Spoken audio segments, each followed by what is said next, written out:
continuer ce qu'on a commencé il y a quelques temps, depuis le déconfinement, ce qu'on a commencé. Et aujourd'hui, je vais parler du serment. Voilà. Josué chapitre 2, verset, on va lire à partir du verset 14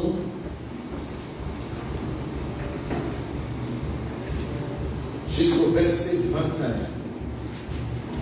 Josué chapitre 2, verset 14 au verset 21. Nous allons parler du serment. Que le Seigneur vous bénisse. Est-ce qu'il y a maman Laetitia?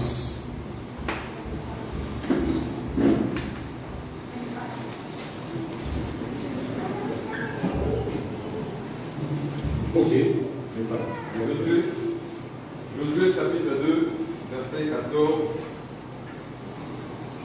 à 21. Ces hommes nous répondirent: nous sommes prêts à mourir pour vous, si vous n'exécutez pas ce qui nous concerne. Et quand l'Éternel nous donnera le pays, nous agirons envers toi avec bonté et fidélité. Et elle les fit descendre avec une corde par la fenêtre, car la maison qu'elle habitait était sur la muraille de la ville. Elle leur dit: allez du côté de la montagne, de peur que ceux qui vous poursuivent ne vous rencontrent. Cachez-vous là pendant 3 jours, jusqu'à ce qu'ils soient de retour. Après cela, vous suivrez votre chemin. Ces hommes lui dirent: voici de quelle manière nous serons quittes du serment que tu nous as fait faire. À notre entrée dans le pays, attache ce cordon de fil cramoisi à la fenêtre par laquelle tu nous as fait descendre. Et recueille auprès de toi dans la maison de ton père, dans la maison, ton père, ta mère, tes frères et toute la famille de ton père. Si quelqu'un d'eux sort de la porte de la maison pour aller dehors, son sang retombera sur sa tête, et nous en serons innocents.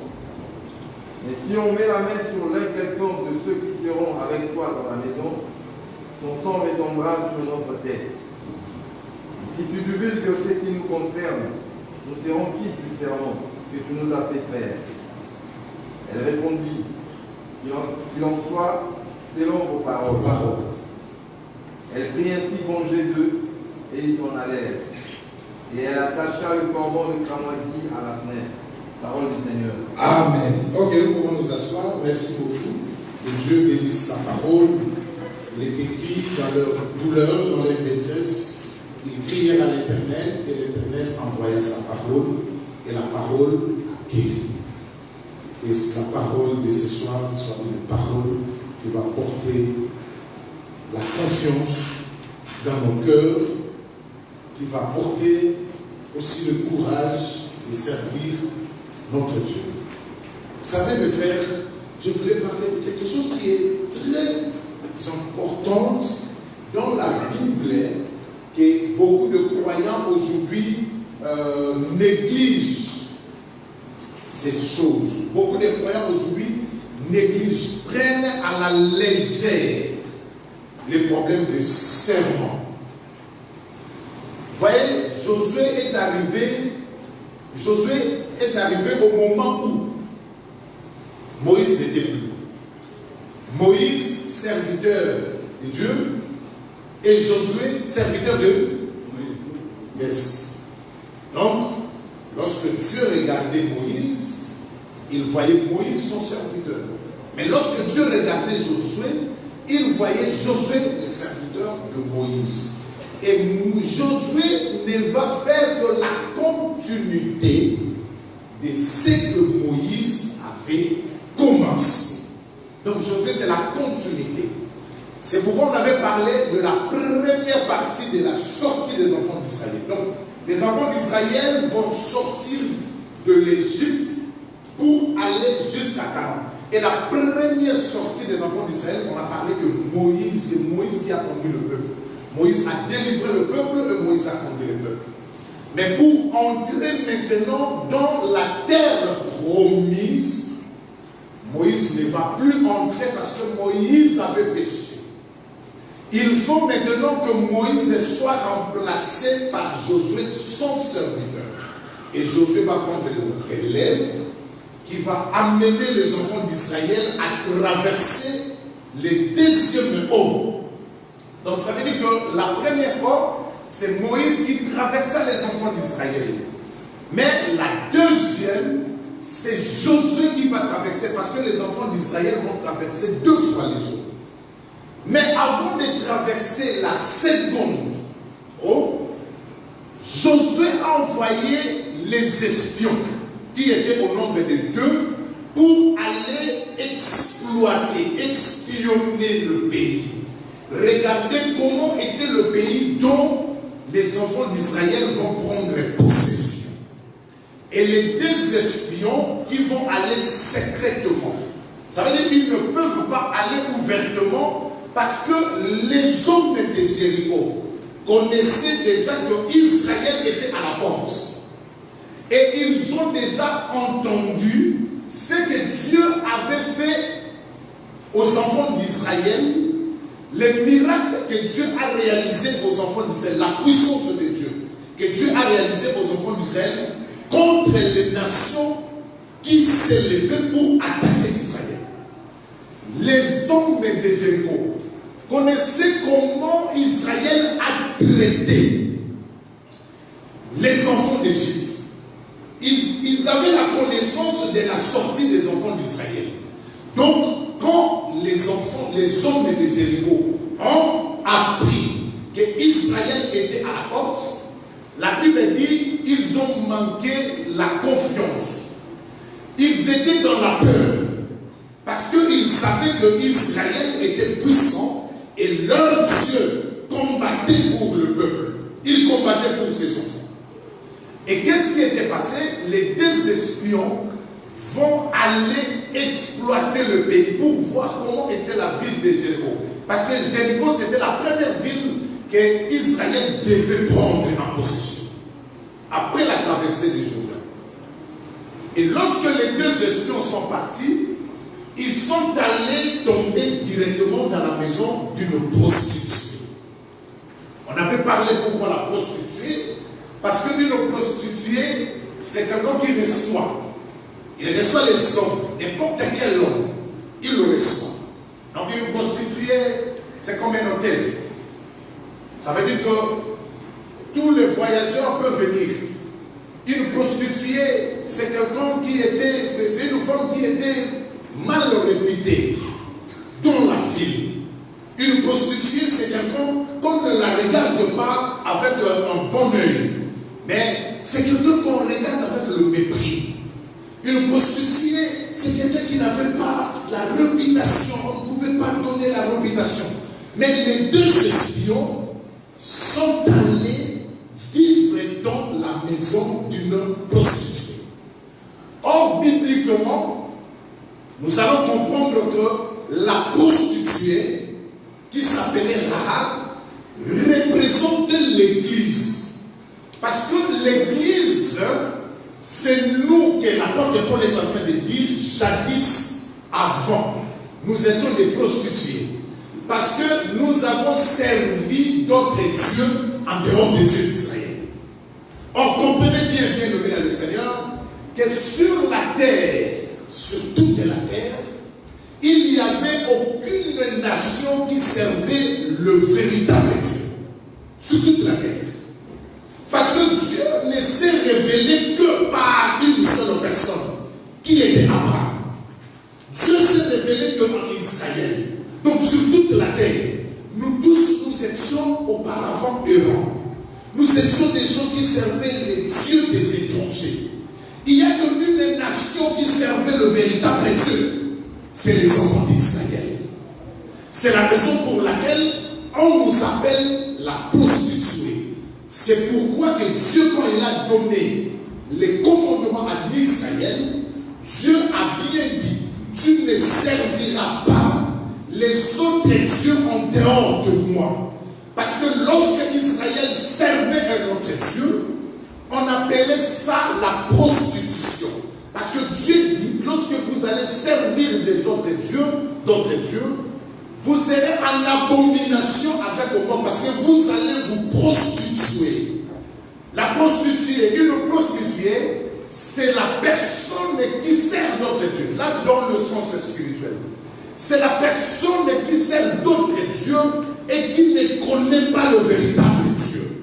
C'est la raison pour laquelle, lorsque les deux espions sont venus, les deux espions, ils sont venus dans la maison d'une prostituée. Or, la prostituée s'appelle Rahab. Si tu vas dans la généalogie de Jésus, tu vas voir que le nom de Rahab, ça se trouve dans la généalogie de Jésus. Donc, ça veut dire que la personne qui était méprisée, quelqu'un qu'on ne pouvait pas donner la valeur, quelqu'un pour manger, il faut qu'il aille servir notre Dieu. Mais ce jour-là a reçu une visitation. Et lorsqu'elle a reçu une visitation, la vie de Rahab va changer maintenant. Parce que lorsqu'on reçoit la visitation de Dieu, même si dans ta vie il y avait des problèmes, sache-le que ce Dieu-là est capable de te délivrer. Je n'ai jamais vu un homme qui a rencontré le Seigneur Jésus et resté le même. Jamais vu. Lorsqu'on rencontre le Seigneur, on ne reste pas de la même manière qu'on était. Parce que dans la vie de Christ, il y a une puissance et cette puissance libère du péché. C'est pourquoi la Bible dit, l'enfant que tu portes donc, que tu porteras dans ton sein, apportera un nom. Ce nom-là, on appellera du nom de Jésus. Jésus qui veut dire, c'est lui qui sauvera son peuple de ce péché. Bien nommé dans le Seigneur. Les deux espions sont arrivés à Jéricho. Ils se sont séjournés dans la maison d'une prostituée. On est parti raconter, dire au roi de Jéricho, et que les gens qui sont dans la maison de Rahab, ce ne sont pas des gens de la ville, mais ils sont venus pour explorer le pays. Ce sont des Israélites. Faites-les sortir. Vous savez bien nommer dans le Seigneur, écoutez bien. Pourquoi les gens, nous ne voyons pas la main de Dieu? C'est parce que lorsque on parle de l'œuvre de Dieu, j'ai dit c'est parce que, enfin, tu peux un peu mettre un peu le volume dans là. C'est parce que nous ne connaissons pas le temps de la visitation de Dieu. Il y a des opportunités dans ta vie. Il ne faut pas l'arrêter. Il y a des opportunités lorsque ça se présente dans ta vie. C'est ton jour. Il y a des opportunités lorsque tu le vois dans ta vie. C'est le temps de profiter des élevés. Bien nommé, Dieu peut faire quelque chose pour de mal. Dieu peut empêcher. Je dis bien, regardez. Dieu peut faire quelque chose. Il peut autoriser quelque chose de mal. Parce qu'il veut te sauver. Dieu peut autoriser même que toute la nation périsse pour te sauver, te libérer. Donc il y a des temps lorsque l'opportunité se présente, il faut se lever. C'est la raison pour laquelle Rahab la prostituée, mais le jour Rahab a compris que les deux espions qui étaient dans ma maison, ce n'étaient pas les hommes de Jéricho, mais c'était des Israélites. Rahab a profité de cette opportunité. Elle a profité. Elle connaissait que ces hommes étaient puissants. Et Dieu, leur Dieu, les a donné ce pays. Nous tous, nous allons mourir. Nous allons périr lorsque ces gens-là vont venir. Mais regarde cette opportunité. Est-ce que je peux trouver quand même grâce devant vous? La Bible dit, la loi était venue par Moïse. Mais la grâce et la vérité est venue au moyen de notre Seigneur Jésus-Christ. Or, La prostituée Rahab va être sauvée que par la grâce et par la vérité. Parce que Rahab a défendu la grâce et Rahab a défendu la vérité. Les hommes de Jéricho disent, faites sortir ces hommes-là qui sont dans ta maison. Bien nommé dans le Seigneur. Rahab va prendre les deux hommes et elle va le faire monter sur son toit et le cacher. Elle a dit, venez. C'est vrai que ces hommes étaient venus. Mais vous connaissez, moi je suis prostituée.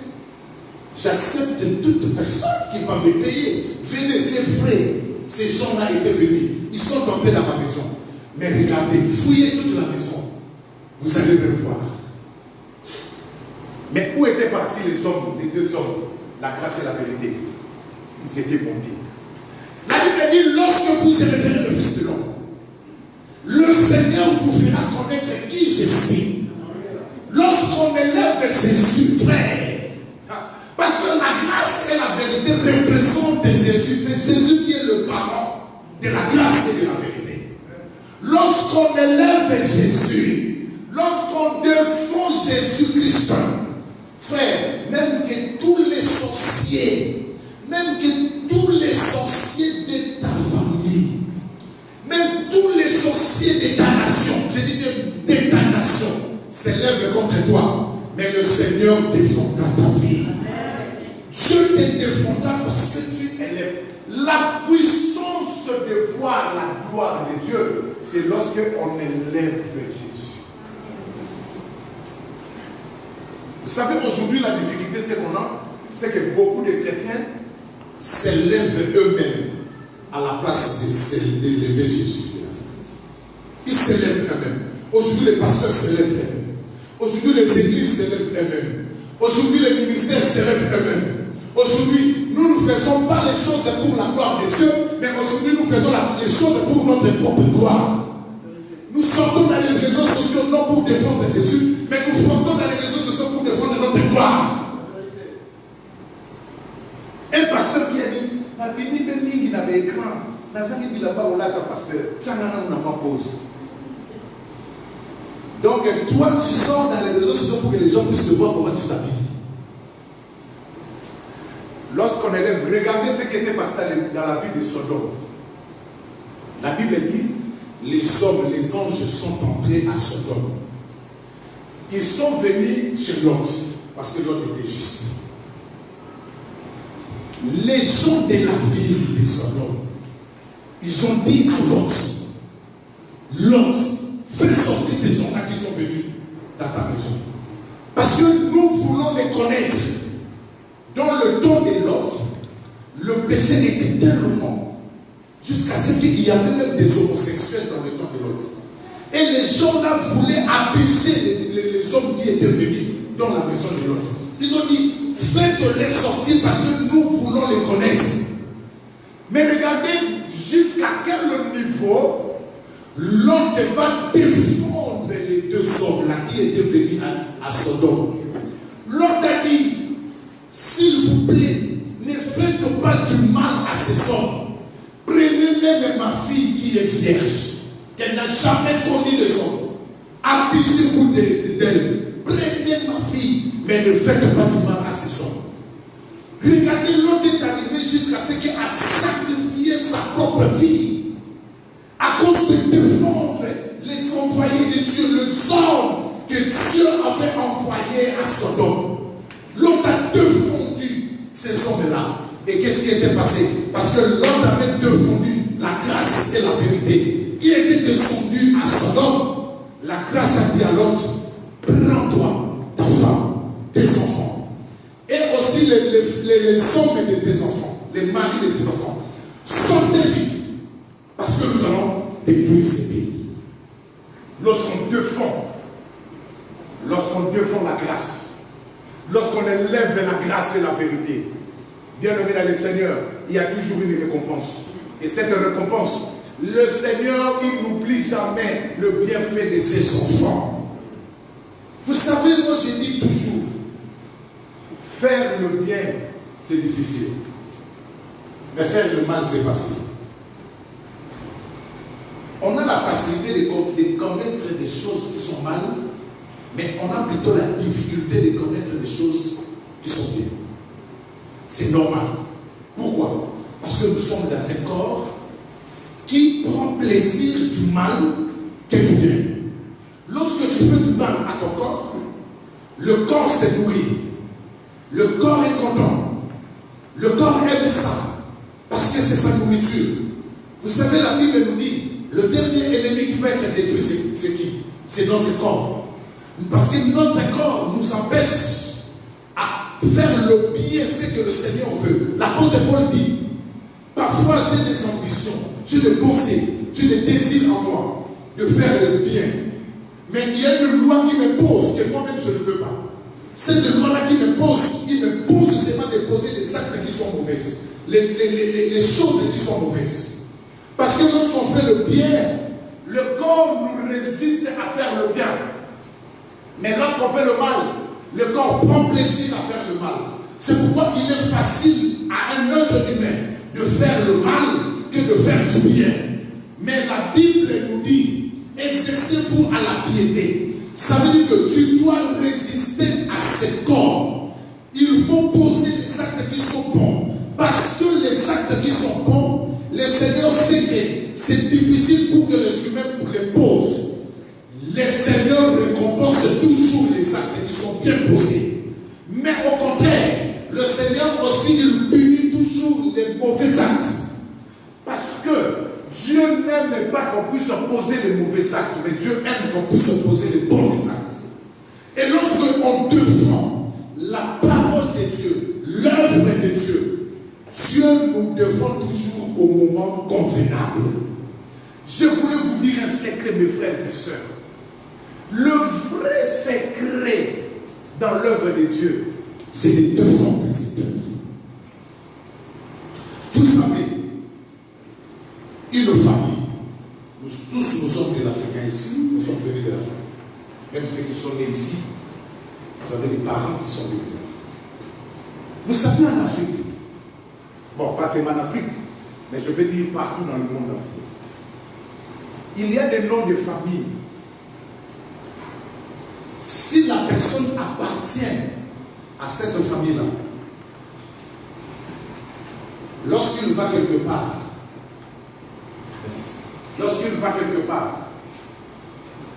il dit seulement, vous ne me connaissez pas. Moi, j'appartiens à la famille d'elle. Il y a des noms de famille, lorsque tu sais que la personne-là appartient à cette famille, toi-même tu commences à avoir peur de lui. Parce que tu sais que ce nom-là, la famille-là, c'est une famille de bourgeois. Parce que tu sais, la famille-là, c'est la famille des hommes forts. C'est la famille des gens qui ont l'argent. C'est la famille des gens qui ont le pouvoir. C'est la famille. Lorsqu'on parle de la famille, Namona.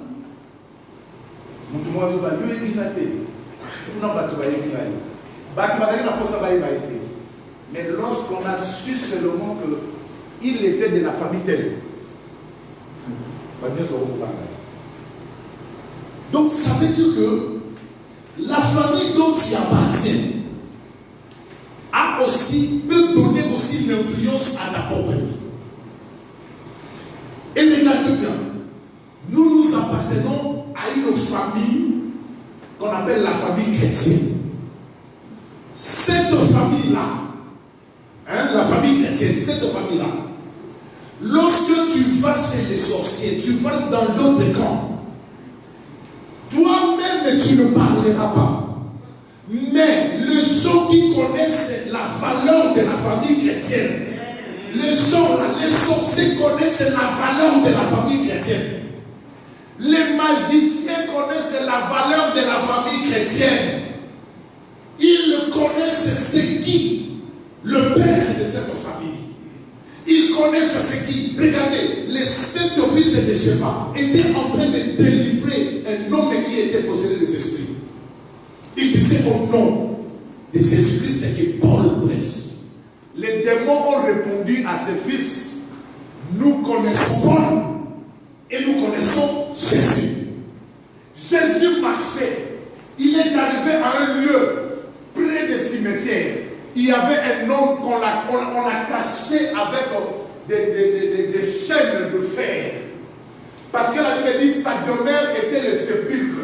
Et en lui, il avait des légions. Mais cet homme-là, lorsqu'il a vu Jésus, frère, vous connaissez les légions? Les légions, ça veut dire ensemble des démons, mais qui habitent dans la vie d'une seule personne. Ensemble, beaucoup de démons.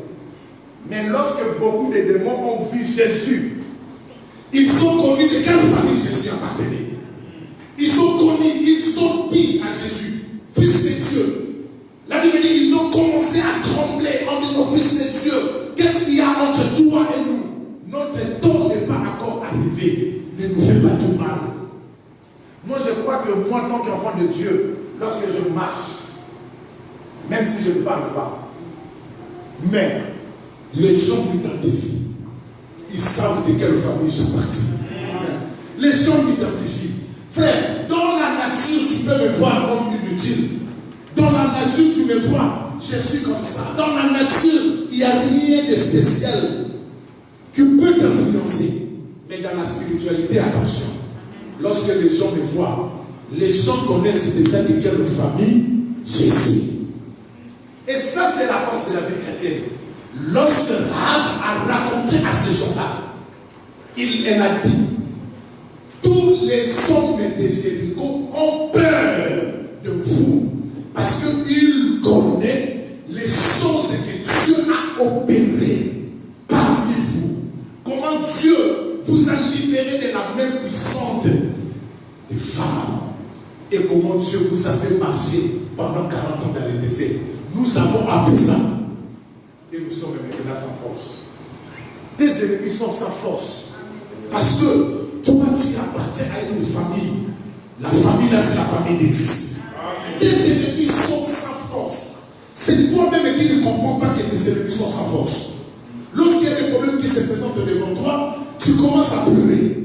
Je n'ai jamais vu quelqu'un qui a toutes les armes, quelqu'un qui a toutes les munitions.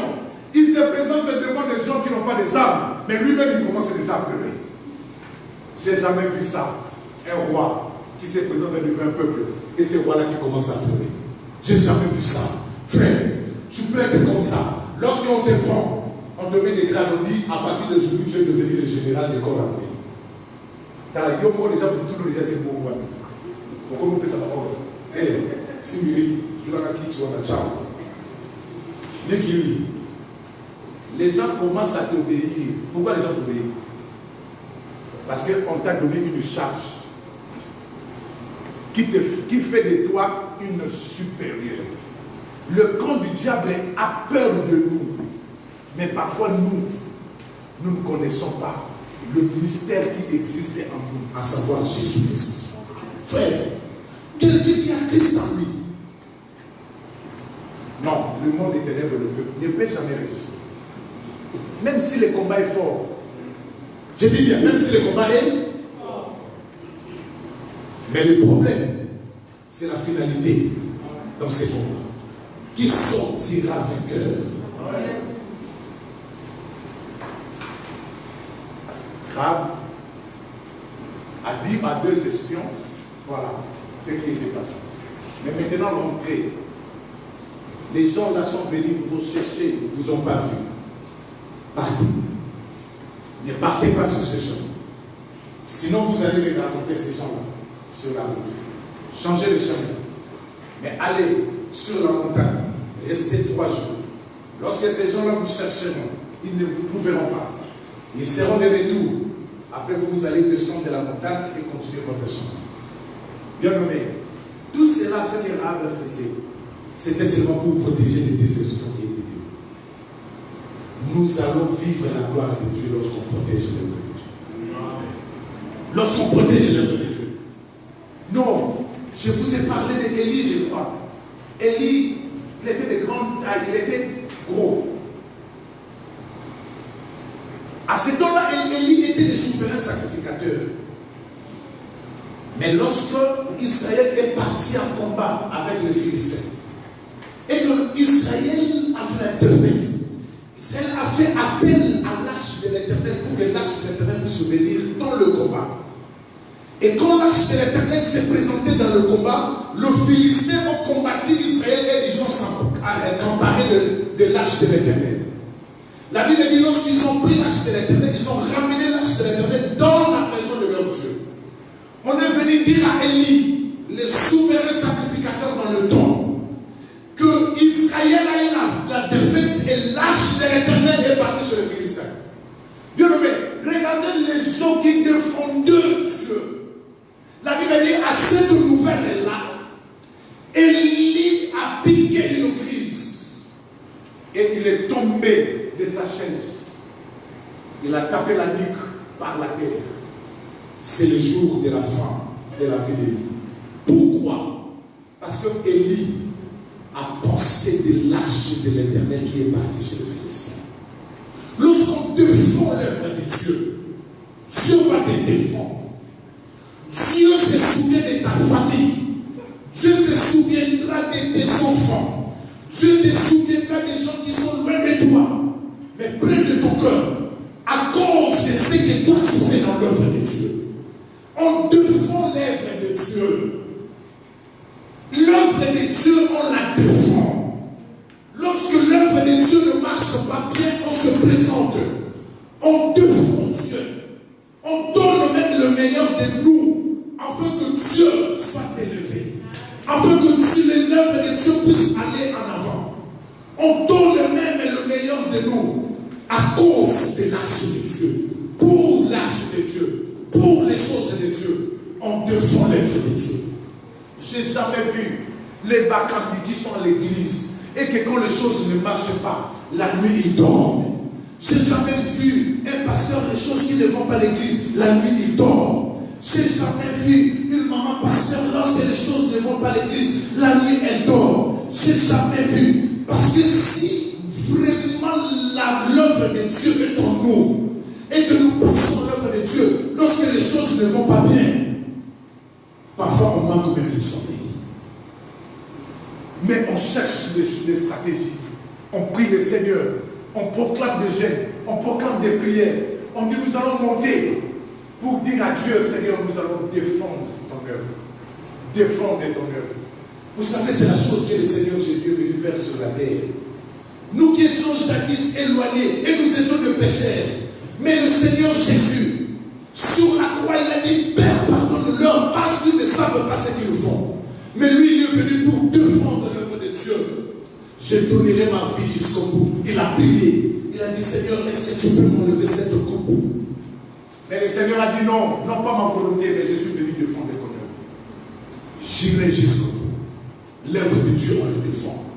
Les hommes là, avant de quitter là, ils ont dit, ils ont fait un serment.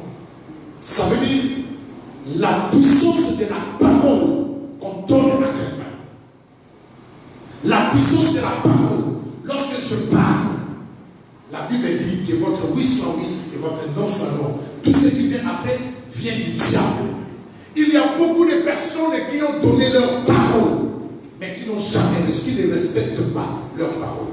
Vous savez, la capacité de l'homme, la capacité d'une femme, ça se mesure aussi par des serments. Lorsqu'on donne la parole et on mesure cette parole. C'est pourquoi la Bible dit, ne soyez pas pressés de parler.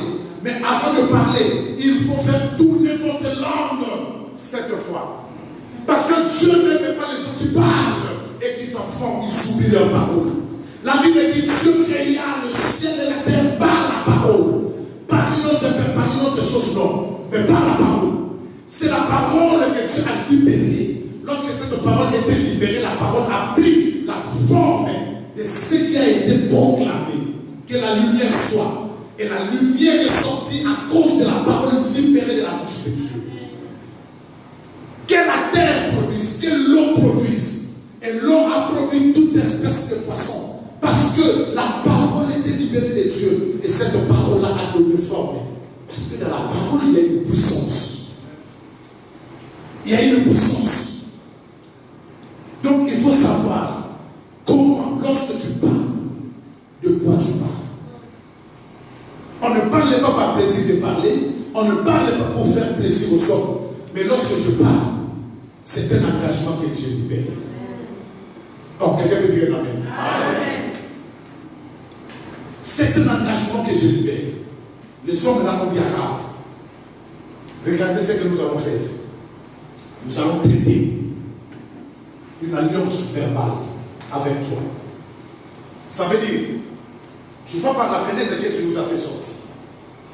Tu attacheras ces cordons de couleur cramoise, ça veut dire rouge. Nous allons partir. Mais nous reviendrons.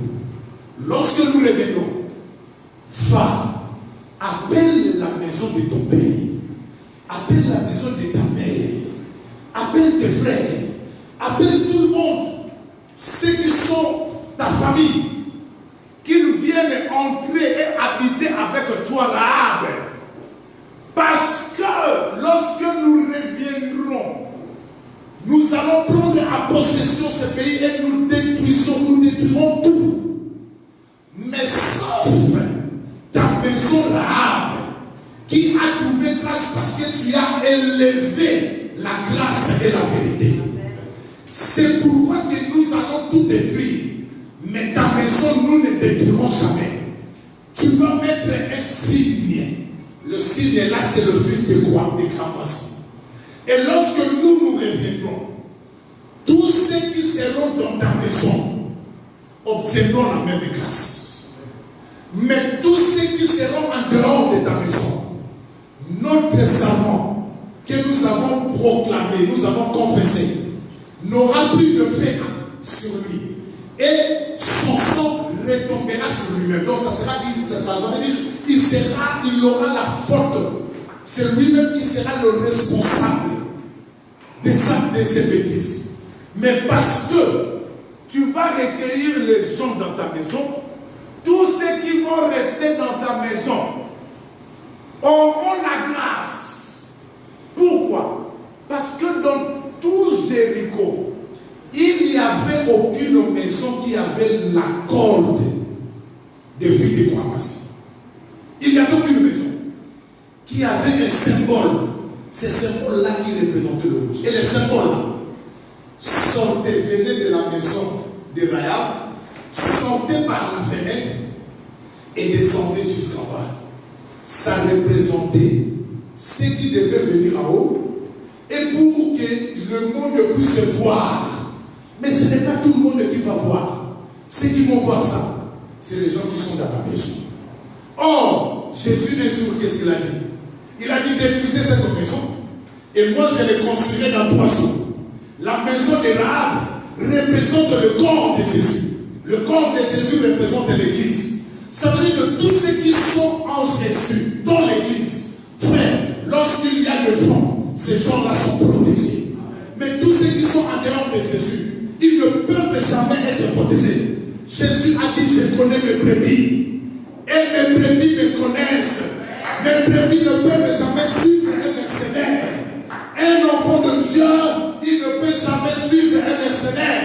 Mais lorsque son maître parle, il comprend le langage de son maître. Il sait que ça c'est mon maître. Je le suivrai. C'est pourquoi nous tous nous avons des faiblesses. Mais lorsque moi je pêche, je sais, je connais la voix. La voix me dit, lorsque nous péchons, il est fidèle et il est juste. Je viens, je m'agenouille. Je dis, Seigneur, je suis un pécheur. Et je suis dans la maison. Je suis dans la maison. Les gens de la maison bénéficient la grâce. Les gens de la maison bénéficient la vérité. Ta vérité m'a dit, lorsque je vais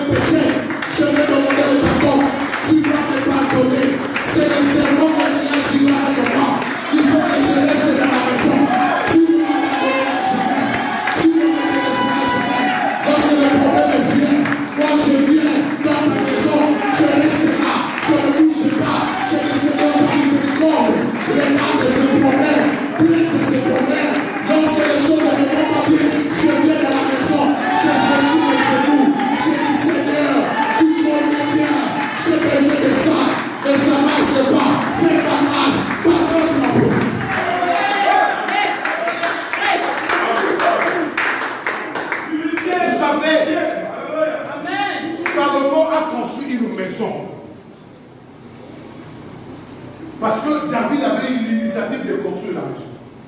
Mais cette maison, Dieu a dit à David, toi tu es un homme de sang, tu as fait beaucoup de cœur, tu as tué beaucoup de gens. Mais ma maison, la personne qui va construire, ça sera une personne qui ne connaît pas les guerres, qui n'a jamais tué. C'est pourquoi je te donne un successeur, Salomon mon fils. Salomon, après la mort de David, il a eu le pouvoir. La première des choses que David avait recommandé à Salomon, c'est de construire l'arche de Dieu. C'est la première démarche de Salomon quand il est devenu roi. Il a construit l'arche. Les gens étaient là. On construisait l'arche. On voyait la beauté de l'arche, plutôt de la maison. On voyait la beauté de la maison. On voyait comment la maison que Salomon construisait pour l'Éternel était grande, était si belle. Après, lorsque la maison est arrivée à la fin de la construction, il a fallu que le prophète lui-même, celui qui a construit cette maison, puisse déclarer des paroles, dédier cette maison à l'Éternel. Salomon commence à prier. Frère, ces jours-là, Salomon a offert à l'Éternel 1000 holocaustes. 1000. Tu as 1000 dans la âme. Au monde a l'église Salomon, Kolomoko a offert. Salomon va prier. Il a dit, Seigneur, je sais que tu ne peux pas habiter dans la maison qui est construite par les hommes. Parce que Salomon prophétisait. Il savait que Dieu n'habitera jamais dans cette maison qu'Israël a construite. Mais Dieu habitera dans la maison que lui-même va construire. Cette maison-là, c'est le corps de Jésus. Mais regardez ce que Salomon disait. Il a dit, lorsque ton peuple qui t'invoque aura péché et qu'ils viendront ici dans cette maison, lorsqu'ils prient à l'Éternel, Seigneur, du ciel de la terre là où tu habites, exauce la prière. Lorsque les ennemis envahiront les nations, notre nation, la nation, et que Israël sera parti à l'esclavagisme, en dehors de son territoire, mais de loin là où ils sont, lorsqu'ils retourneront les regards vers le lieu où moi j'ai construit. C'est pourquoi vous allez remarquer les musulmans lorsqu'ils prient. Ils prient à la direction de la Mecque. Vous savez ça? Les musulmans vont de la part, des fois il va là où il y a l'Est, l'Ouest, le Nord et le Sud. Et lorsque le musulman prie, toujours, il faut qu'il appuie tout l'aïe dans la direction de la Mecque. Mais nous, quand Salomon parlait, c'était dans le temps. Or, Salomon était dans le prophétique. On n'a pas besoin de regarder Israël pour prier. Parce qu'aujourd'hui, même Israël, la nation, est entrée dans une période de l'incrédulité pour que nous, les nations, nous soyons sauvés. Mais nous, aujourd'hui, lorsque nous sommes partis à l'étranger et que nous étions en dehors de la cité de Jérusalem, la cité de grand roi, mais la Bible dit, Salomon disait, ces hommes-là qui seront à l'étranger, lorsqu'ils s'élèveront, ils regarderont le lieu là où je construis ce temple et ils prieront, Seigneur du ciel, là où tu es, exauce leur prière. Et moi, je ne suis pas à Jérusalem, je suis ici à Strasbourg. Mais mon problème, c'est de comprendre ce que Salomon m'avait dit. Il avait dit que lorsque je serai en dehors et que je prierai à la direction du temple. Mais quel est ce temple? Ce n'est pas le temple que Salomon avait construit. Parce que le temple de Salomon a été détruit à la croix de Golgotha. Et Jésus était ressuscité. Il est ressuscité, il a rebâti un autre temple. Ça veut dire qu'un autre corps. Il est parti. Lorsque Marie voulait le toucher, Jésus a dit non, femme, ne me touche plus. Parce que je n'ai plus le temple. Je ne suis plus dans le temple de Salomon. Maintenant, j'ai construit un autre temple. Mais ce jour-là, la Bible dit sur la montagne des Oliviers, Jésus va monter. Ce temple-là, il n'était pas resté dans la terre, sur la terre. Mais ce temple va monter. Et les gens qui étaient tout autour de lui, les disciples, ont vu de la manière que Jésus quittait la terre et montait dans dans le ciel. Donc aujourd'hui, on n'a pas besoin de regarder sur la terre. Mais on a besoin de monter maintenant nos yeux vers le véritable temple, là où il est. La Bible dit qu'il est assis à la droite du trône de Dieu. Là où personne ne peut arriver. Lorsque moi je dis, je sais qu'à la droite du trône de Dieu, il y a un temple. Parce que lui, il m'a fait un serment. Il a dit, reste dans la maison. Ne sors pas de la maison. C'est pourquoi vous allez remarquer, le jour de Pentecôte, Jésus a dit, ne sortez pas de la maison. Restez dans la chambre haute jusqu'à ce que vous recevez le Saint-Esprit. Bien-aimé dans le Seigneur, moi je ne te dis pas de rester à Gethsemane, mais moi je te dis de rester dans la maison qui est le corps du Christ. N'abandonne pas ta foi. N'abandonne jamais ta foi à cause des choses de ce monde. N'abandonne pas ta foi parce que l'autre a reçu le papier, moi je n'ai pas encore eu le papier. Chacun a son jour, chacun a son heure, chacun a sa façon de lever. Même si on est de la même famille, même si on dort sur le même lit, mais on ne rêvera pas le même sommeil. Non, on ne rêvera pas le même rêve. Ça veut dire que toi tu vas rêver de ta manière et moi je vais rêver aussi de ma manière. Même on peut marcher tous les deux ensemble. On peut parler, on peut s'habiller de la même façon. Mais le problème est que lorsqu'on te regardera, il y aura toujours une différence entre les jumeaux. Les jumeaux, même dans la Kokana, même si c'est pas différent, c'est la Kokana. Yo Moukaliba, nous nous voyons dans la côté. Mais quand tu as la côté, on dit, on le tous. So il dit, il m'a dit, tous les gens qui ont la chambre, on a dit, non, oh tous. Parce que mes brebis me connaissent et moi je connais mes brebis. Nous sommes pas avec vous, ça n'a pas